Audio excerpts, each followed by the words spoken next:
The Resume Playback Position option in the VLC Media Player allows you to continue watching or listening to a media file from the point where you left off.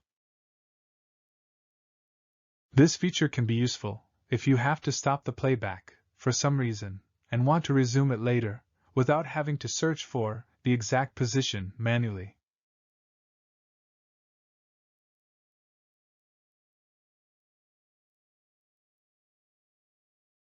You can easily set the last playback position in VLC Player. Open Preferences from the Tools menu.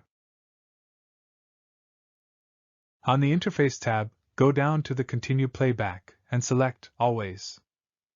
Now, whenever you open a partially watched video, it will resume playback from the point you left off.